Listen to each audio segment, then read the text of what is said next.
Today we're going to be talking about Sawmilling Financial 101, pretty high level. We'll just be going over the P&L statement, the profit and loss statement.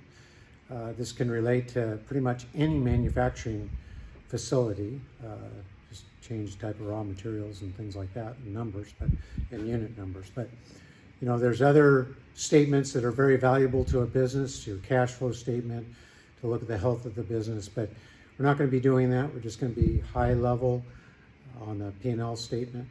Look at 4 categories, and again, it'll be high level, and I'll put numbers in here. But in other episodes, I will go over each one of them in more detail and look at how you can influence plus and minus on that. So the 4 categories are sales. All businesses sell something.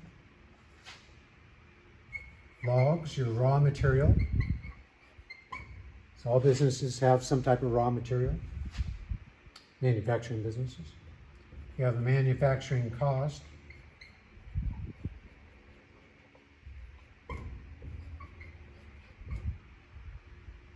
And you have residual income. And residual income in sawmilling business is really kind of 4 things. It's chips, sawdust shavings, and bark. Really, 90% of the value is in the chips, but it's pretty significant. A lot of times we might put it into sales because it's income. We might put it into log cost because it's a byproduct of the log. But I like to have it out here. It's a very big number, so you can watch it, make sure everything's all right each month or each week you're watching it. Okay. When you're evaluating these, they're usually done on a per unit measurement. In the lumber business, it's per 1,000 board feet of lumber. Okay, so lumber has a measurement. That's how it's measured, per 1,000 board feet of lumber. It might be in another manufacturing business by weight, by pieces, by some other unit of measure. But in the sawmilling business, 1,000 board feet of lumber. So for instance, plywood, 3/8, surface measure, those types of things. I'm going to plug in values, and they're going to be kind of generic values based on kind of Pacific Northwest look at numbers, and this is really maybe a 5-year number range. You can't use some of these numbers, especially sales over the past year and a half with the pandemic. Values have shot up 4 times plus. They've come skidding back down now, but they're still at very high levels. So I won't plug those numbers in here, but we'll kind of look at each one of these. Sales, $400. So for every 1,000 board feet that you sell, you get $400. And to give you a relativity of 1,000 board feet, if you go down to Lowe's, Home Depot, Ace Hardware, kind of a box business, and look at a unit of lumber, all these 2x4s in here, you're going to have 294 pieces. Each piece is going to be 5.33 board feet. So approximately 1.5 thousand board feet. A little more than that, but for number's sake, I'm going to just round it off there. So, for instance, you sell it $400. That unit, 400 times 1.5, $600. That's what that's worth. Kind of gives you an idea of what these things are worth. Log cost. Now, most manufacturing don't buy the raw material at the same unit of measure that they sell it. So, sell lumber per 1,000 board feet measurement. You buy logs on a different measurement. Okay, some of them might be Scribner scale, which is a table developed 150 years ago. Might be by the weight, so that'd be ton. A lot of small log places do that. Definitely in the south with the southern yellow pine heavily into tons. And then volumetric, which would be cubic meter. Europe, Canada uses that. But you need to get that measurement into this measurement. So it's just a ratio. You know, if you buy X amount of this, how much lumber can it make? So in this case, I'm going to use Pacific Northwest numbers. They buy it on a Scribner scale usually, $650. The recovery, let's just say it's a 2.60. So 650 divided by 2.6, $250 per 1,000 lumber. So for every 1,000 board feet of lumber that is produced at this sawmill, it costs them $250 for the raw material. Okay. Manufacturing cost, we're going to plug in here $155. That can range probably from $100 to $200 and some dollars, depending on what kind of sawmill it is, how new a sawmill it is, how much they produce. If they're a high volume brand new sawmill, that's going to be a pretty low number. Residual income, just going to throw in $30, Pacific Northwest numbers. This ends up at, so we have, before I do that, we have income, expense, income.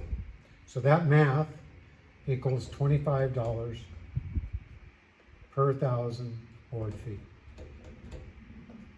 So for every 1,000 board feet that this sawmill makes, it's generating cash profit of $25. And this is called margin. It's margin because it's based off the unit. Okay, and let's just say, hypothetically, that this is a moderately sized stud mill, produces 180 million board feet a year annually. So that'd be 15 million feet on a monthly basis, if we look at it monthly. So 15,000 thousands, which is a million. So we're just getting our units to the same thing. So $25 times 15,000, my cheat sheet, 375. $1,000 monthly. And this is called EBITDA.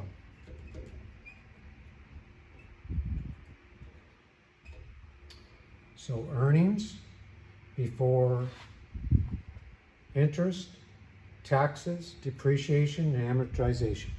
So there's still a fair amount to pull out of that to get there. But this is what, if you listen to whether it's Tesla or Apple, or they'll talk about their earnings. They're going to talk today about their earnings. This is what they're talking about. EBITDA earnings. It really kind of equalizes, makes it apples to apples about what they're talking about. That's why they use this. So you can see, not too bad. That's healthy.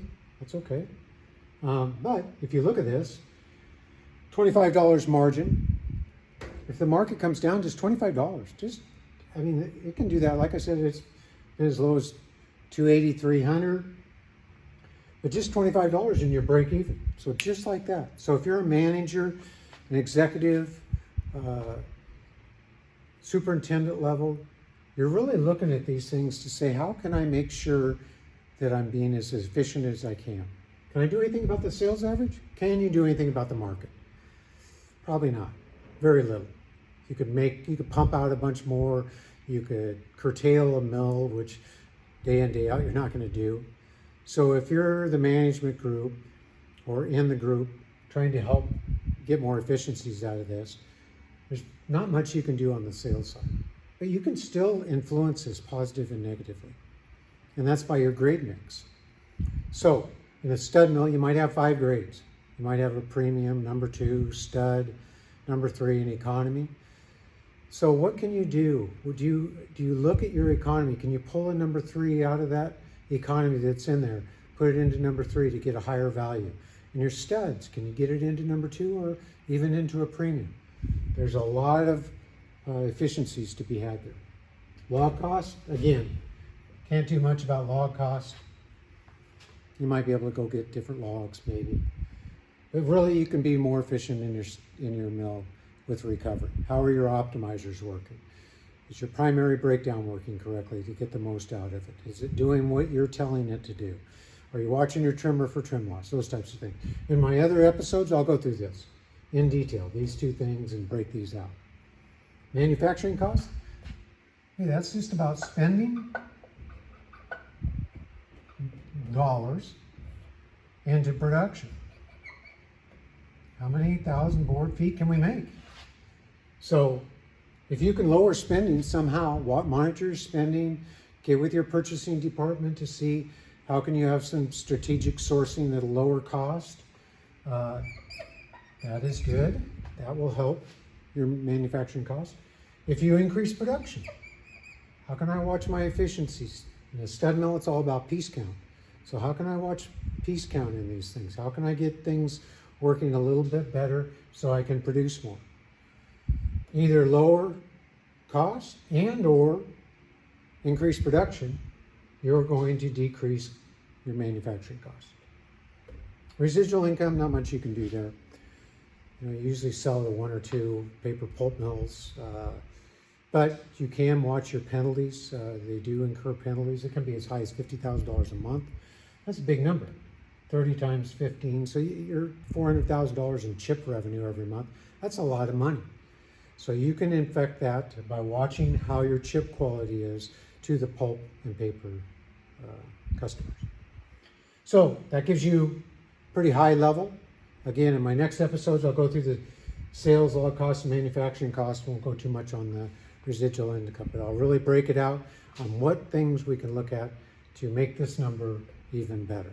So I hope you like it. If you liked it, hit the thumbs up, subscribe to the channel.